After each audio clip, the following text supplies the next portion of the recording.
मसीह के मधुर और मीठे नाम में आज दिनांक 7 अप्रैल दिन गुरुवार को हम आप सबका स्वागत करते हैं। आज के दिन के लिए जो वचन है वो लिया गया है यशायाह नबी की पुस्तक उसका 61 अध्याय उसका 3 पद। वचन इस प्रकार से कहता है, और शियोन के विलाप करने वालों के सिर पर की राख दूर के सुंदर पगड़ी बांध दूं कि उनका विलाप दूर करके हर्ष का तेल लगाऊं और उनकी उदासी हटाकर यश का ओढ़ना ओढ़ाऊं, जिससे वे धर्म के बांज वृक्ष और यहोवा के लगाए हुए कहलाएं और जिससे उसकी महिमा प्रकट हो। प्रभु में मेरे प्रिय लोगों, यहोवा को यह नहीं भाता कि हम जो उसके लोग हैं वो दुखी हों, वो लाचार हों। परमेश्वर हमेशा ही हमें आनंद के तेल से मसा करना चाहता है।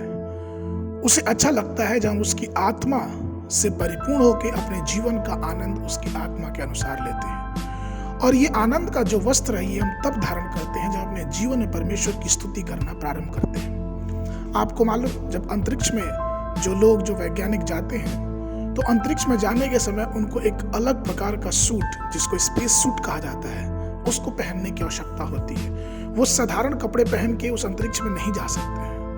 ठीक उसी प्रकार से अगर हमको परमेश्वर की आनंद, परमेश्वर की करुणा, परमेश्वर की जो जागृति, जो हमारे हृदय के उदासीपन को, हमारे मनों को हर्षित करती है, इसीलिए अगर हमको स्वर्ग की आशीष चाहिए, स्वर्ग का आनंद चाहिए, तो हमें परमेश्वर की स्तुति रूपी वस्त्र को अपने जीवन में पहन लेना चाहिए। क्योंकि कई बार ऐसा होता है कि हमारे कुछ रिश्तेदार जो हम पे दोष लगाते हैं, कई लोग जो हमारे साथ रहते हैं वो हम पे बुरी बुरी बातें करते हैं। कई बार परिवारों में बहुत सारी बुरी बुरी बातें होती हैं, पति पत्नी के बीच में, माता पिता के बीच में, बच्चों के बीच में, हर प्रकार की कड़वाहट को हम आज के समय में पाते हैं। ये इसलिए होता है क्योंकि हम अपनी संगति खो देते हैं।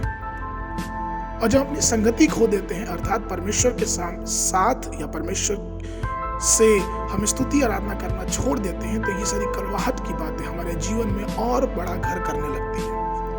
और इसे तो परमेश्वर हमको चाहता है कि हम अपने जीवन को आनंद रूप से बिताएं और उसके स्तुति रूपी वस्त्र को, जो परिधान जो परमेश्वर हमारे लिए दिया, उसको ग्रहण करें। एक छोटी सी कहानी है कि एक बार एक कोयल रात को हमेशा ही सोने से पहले अपने सामान्य राग में गाना गाया करती थी, और उसी पेड़ के नीचे एक बकरी का छोटा सा बच्चा रहता था। उसकी आवाज सुन के वो सोया करता था। एक दिन ऐसा हुआ कि एक दिन शाम को वो कोयल गाना नहीं गा रही थी, तो बकरी के बच्चे ने उससे बहुत प्यार से पूछा कि आज शाम को तुम गाना क्यों नहीं गा रही हो? क्या तुम्हें नहीं मालूम कि तुम्हारी जो आवाज है वो इतनी मीठी है कि जंगल के जानवर बेसब्री से तुम्हारी आवाज का, तुम्हारी गीत का इंतजार करते हैं?